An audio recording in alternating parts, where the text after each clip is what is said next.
Olá, muito boa tarde. Hoje é terça-feira, aliás, hoje é segunda-feira, dia 2 de julho de 2018, agora são 17 horas e 36 minutos. Eu falo ao vivo direto da redação do Correio do Povo com as principais informações dessa segunda-feira aqui no estado, na região metropolitana, no país e também no mundo. Temos destaques internacionais hoje, isso porque lá na Tailândia, 12 crianças que estavam desaparecidas há 9 dias no interior de uma caverna conseguiram ser resgatadas com vida. Tem também as informações sobre um incêndio de grandes proporções que aconteceu aqui em São Leopoldo, no prédio do Exército, bastante prejuízo no prédio, um prédio que é histórico, tombado pelo patrimônio histórico. A gente vai repercutir essas informações lá de São Leopoldo. Também tem as principais informações no interior do estado, tem a situação dos hospitais em Santa Rosa e Lagoa Vermelha, e também tem as informações aqui de Porto Alegre, isso porque esse final de semana, você deve saber, inaugurou a nova Orla do Guaíba e muita gente foi para lá e isso gerou alguns transtornos também. A gente vai falar sobre isso a partir de agora. Bom, eu agradeço a primeira participação de vocês que estão nos assistindo. Comenta aí qual é a cidade que você está nos acompanhando para que a gente possa trocar informações, saber como está a situação do tempo na sua região, isso porque áreas de instabilidade avançam pelo interior do estado em direção à região metropolitana ao longo da tarde desta segunda-feira e vem tempo temporal por aí, a gente vai falar sobre isso também. Bom, vamos dar início aos assuntos de hoje, começando por esse incêndio de grandes proporções que atingiu um prédio do 19º Batalhão de Infantaria em São Leopoldo, um prédio histórico. O incêndio gerou grandes prejuízos. Quem tem as informações é a nossa repórter Stephanie Sander. Um incêndio de grandes proporções atingiu o prédio principal da sede do 19º Batalhão de Infantaria de São Leopoldo no final da manhã de hoje. Nesse momento ainda temos alguns caminhões do Corpo de Bombeiros trabalhando no rescaldo e no combate às chamas, que consumiram e começaram a partir do telhado da sala administrativa do comandante aqui do 19º Batalhão. Ainda há muita fumaça, inclusive fumaça que atrapalha os pacientes do Hospital Centenário, já que o 19º e o Hospital de São Leopoldo estão situados um em frente ao outro, na Avenida Teodomiro Porto da Fonseca. Não tivemos feridos, mas o trabalho permanece e o trânsito na região deve demorar para se normalizar, até porque a Brigada Militar deve ficar até o começo da noite com o Corpo de Bombeiros monitorando as chamas e fazendo o rescaldo dessa ocorrência. Trabalha aqui em frente ao 19º, né? E que hoje está super movimentado por conta do incêndio. Como é que foi? Como é que vocês viram, sentiram esse incêndio que começou no final da manhã? A gente estava assistindo o Jogo do Brasil, então, né? E a gente começou a ouvir alguns estalos e uma das colegas gritou aqui na frente da loja: fogo no quartel. Daí a gente veio correndo, realmente o fogo já estava bem forte já. Iniciou bem aqui logo na entrada ali no fogo deles. Daí logo já começou a chegar bastante gente, deu cerca de uns 10 minutos. Chegou o primeiro carro de bombeiros, né? Tem um carro só e logo depois aí já começou a chegar mais polícia.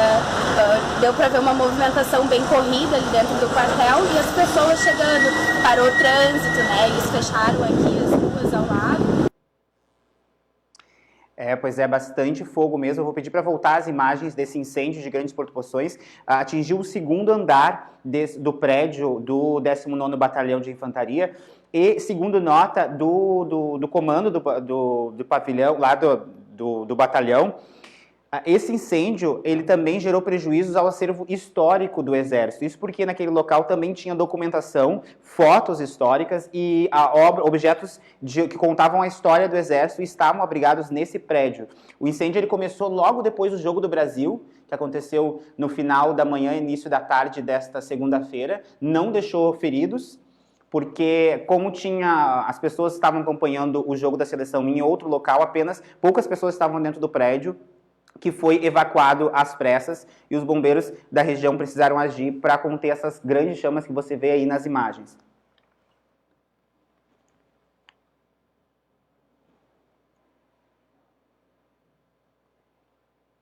Bom, e outra situação também delicada que aconteceu nessa segunda-feira, não foi aqui no país, foi lá na Tailândia. 12 crianças estavam há 9 dias perdidas no interior de uma caverna e conseguiram ser resgatadas nessa segunda-feira, todas elas vivas. Olha só as informações.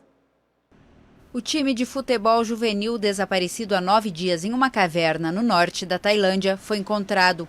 O O governador da província de Xangai afirmou que os 12 adolescentes e o técnico estavam sãos e salvos, mas a retirada do grupo não pôde ser realizada de imediato. Após uma semana no escuro da caverna, as vítimas podem sofrer problemas oculares e pulmonares. Os socorristas devem permanecer dentro da caverna com o grupo até que tenha condições de percorrer os mais de 3 quilômetros que os separam da saída. As crianças, que têm entre 11 e 16 anos, entraram na caverna para se refugiar da chuva, que rapidamente causou uma inundação. Centenas de pessoas trabalharam na tentativa de resgate, incluindo soldados americanos e mergulhadores britânicos que enfrentaram águas barrentas e sem visibilidade. A caverna de Tham Luang é uma das mais extensas da Tailândia, com uma rede de mais de 10 quilômetros.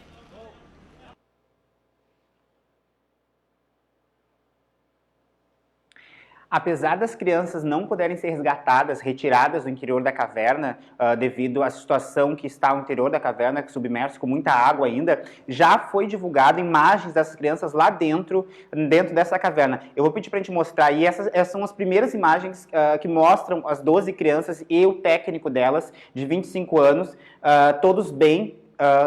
Conseguiram sobreviver esses 9 dias no interior da caverna. Essa é uma história também que chama atenção, porque enquanto as equipes de resgate continuavam avançando nas escavações para o interior dessa caverna, que todo o complexo de cavernas ali nessa região supera 10 quilômetros, para você ter uma noção da complexidade que era esse resgate. E as crianças, elas estavam num bolsão de ar que depois foi inundado e elas tiveram que entrar mais para dentro ainda, para o interior dessa caverna. Só que nesse bolsão de ar, eles resolveram pintar as mãos nas paredes para mostrar que eles estavam vivos ainda. E isso foi quando as equipes de resgate chegaram nesse local, perceberam que realmente eles estavam ainda vivos e continuaram essas buscas que durou 9 dias e hoje, portanto, terminou com uma boa notícia. Agora tem um outro caso que também chamou atenção, isso aconteceu ontem de manhã e é uma história realmente de cinema. Um assaltante de bancos fugiu da prisão onde estava a bordo de um helicóptero.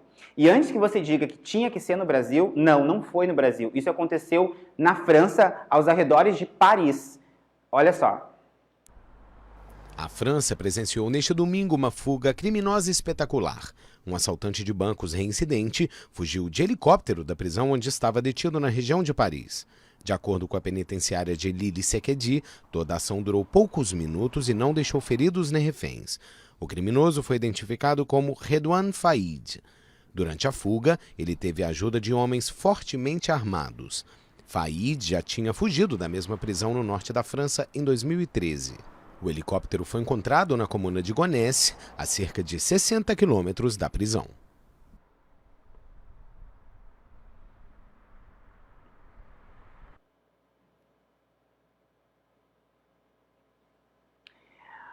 O Redouane Faïd, que você vê nas imagens, nessa foto da Interpol, ele já chegou a ser classificado pela imprensa francesa como o inimigo público número 1 do país. E essa é a segunda vez que ele escapa da prisão, dessa mesma prisão. Em 2013, ele saiu com a ajuda de explosivos que estavam escondidos em pacotes de tecidos.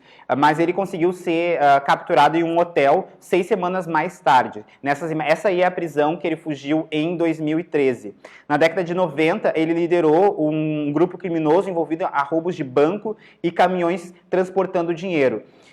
Em 98, depois de fugir por 3 anos para a Suíça e para Israel, voltou a ser preso pela polícia francesa.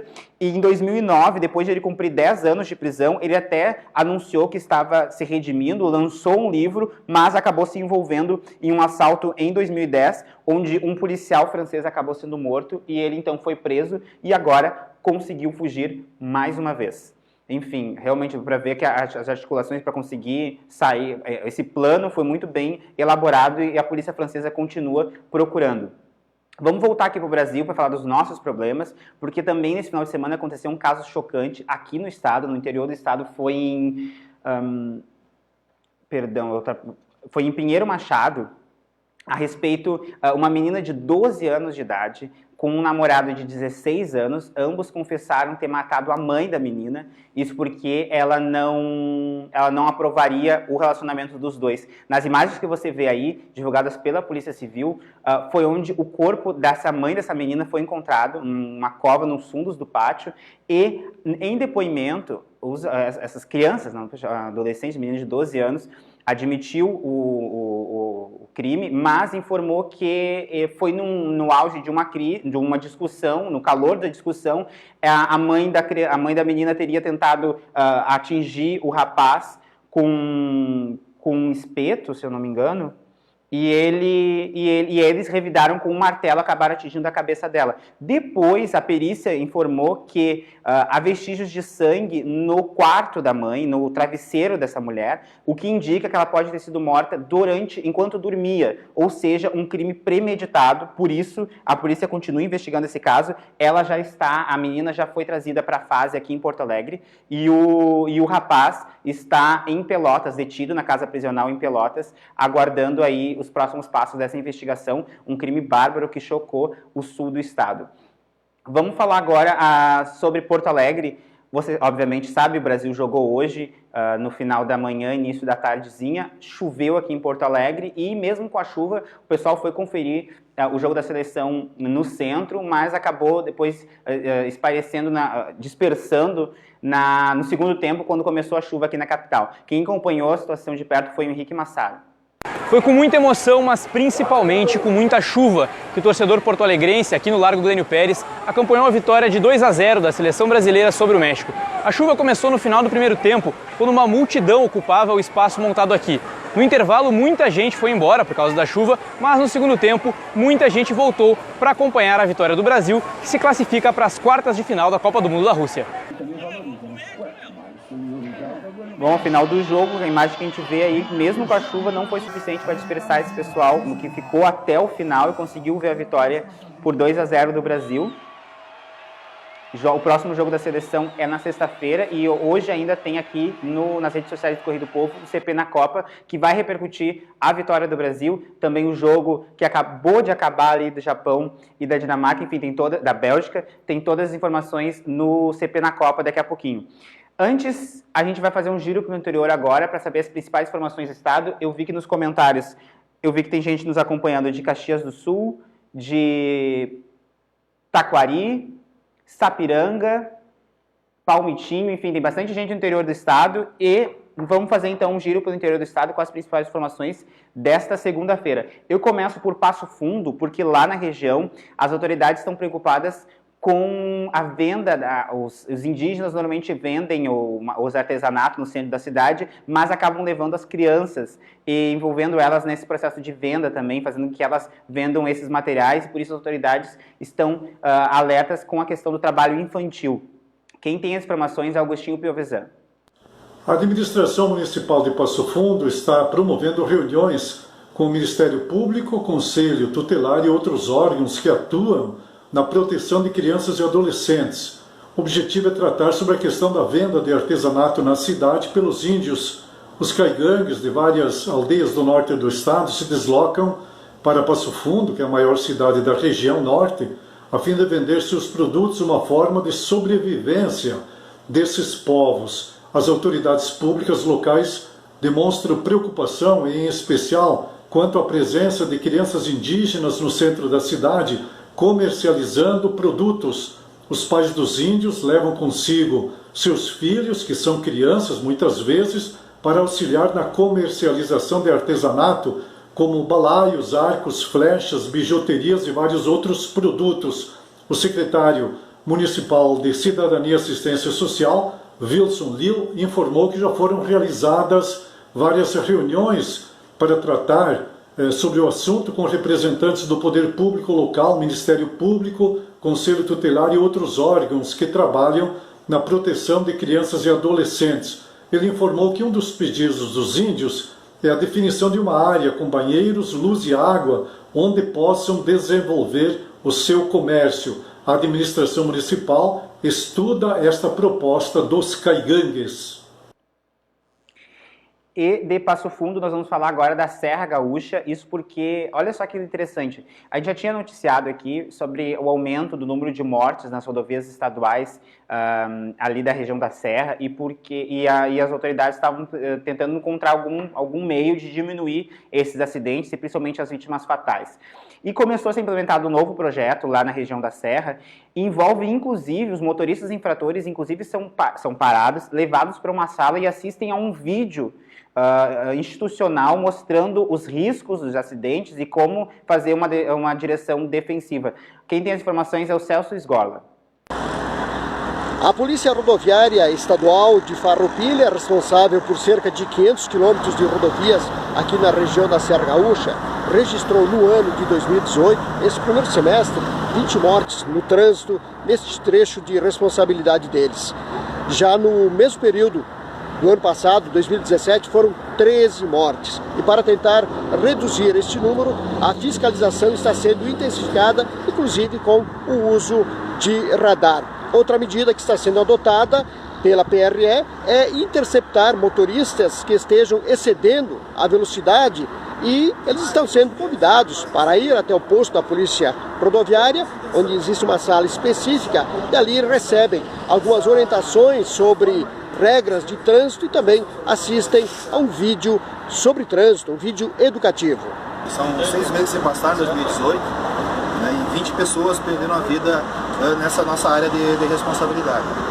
Então, estamos estabelecendo algumas ações, nós estamos intensificando a questão da velocidade, não que seja o único causador dos acidentes mais graves, mas é o carro-chefe para que as pessoas retomem a atenção do trânsito que exige, principalmente a complexidade do trânsito aqui na região da Serra, e intensificando o uso do radar, combatendo esse tipo de infração.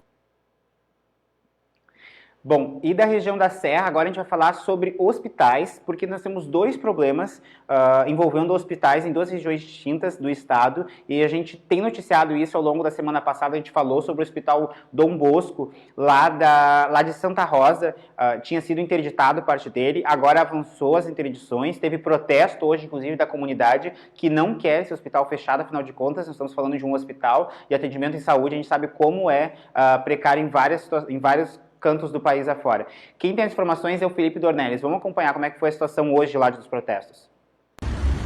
A direção do Hospital Dom Bosco de Santa Rosa suspendeu na manhã desta segunda-feira o atendimento no pronto-socorro da entidade. O serviço, que funcionava 24 horas por dia, chegou a realizar 2.400 atendimentos em um único mês.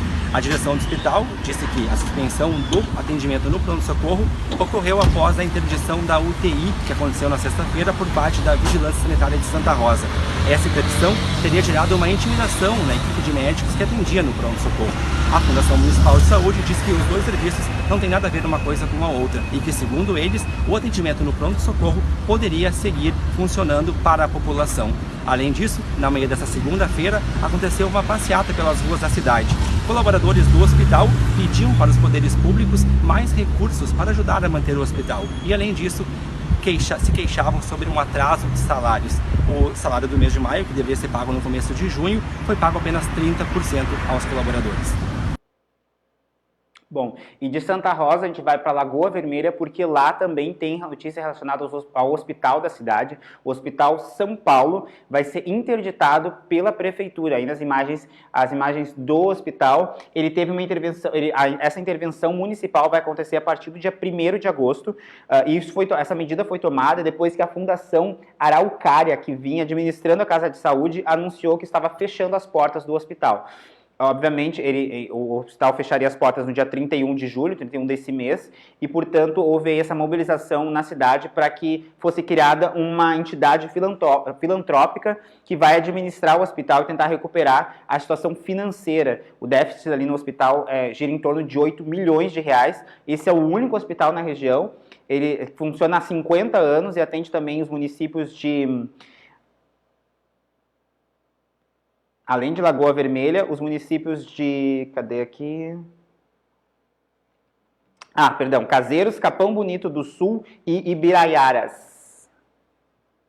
Portanto, mais informações a gente tem a respeito desse caso também no site do Correio do Povo, claro, na edição impressa também do Correio. E eu chamo a atenção para você agora, voltando para Porto Alegre, porque esse final de semana teve uma notícia boa para quem mora aqui em Porto, não só em Porto Alegre, como a região metropolitana também, acaba vindo para Porto Alegre aproveitar o lazer no final de semana, foi a entrega da nova Orla do Guaíba. Só que era tanta expectativa para receber essa orla, que há 3 anos está em obras, que muita gente foi para lá. O que se viu nesse final de semana foi uma verdadeira multidão que foi matar a saudade desse espaço tão legal da nossa capital. E isso acabou gerando, inclusive, problemas no trânsito. Claro que a prioridade ali é sempre dos pedestres, mas teve muito congestionamento na região para conseguir chegar ali na região do gasômetro. Teve também muito carro multado por estacionar em local proibido. Por isso a EPTC faz um alerta para que as pessoas não acreditem, não caiam na lábia dos flanelinhas. Muitos flanelinhas ali não são legalizados e acabam instruindo de maneira equivocada os motoristas e estacionam em local indevido e a EPTC acaba multando esses motoristas depois. Mas também hoje a gente conversou com o Paulo Ramires, que ele é gerente de controle e monitoramento de mobilidade da EPTC, e ele garantiu que na próxima semana, próximo final de semana, vai ser montado ali na região do gasômetro um esquema especial para conseguir gerenciar a quantidade de pessoas que vai para aquela região. Afinal de contas, estamos falando aí de um espaço público que estava há 3 anos fechado. O tempo contribuiu, um sol muito bonito ontem em Porto Alegre, e fez com que muita gente, não só da capital, como da região metropolitana, também se deslocasse para a região do gasômetro. E o que a gente viu foi, para quem é daqui, conhece a região, de carro, para chegar da rodoviária até ali as dimensões do gasômetro pela Avenida Mauá, teve gente que levou 1 hora de carro. Imagina, cerca de 2 quilômetros de carro, nem isso, mas o trânsito completamente congestionado, e não só trânsito, mas também para locais para conseguir deixar o carro.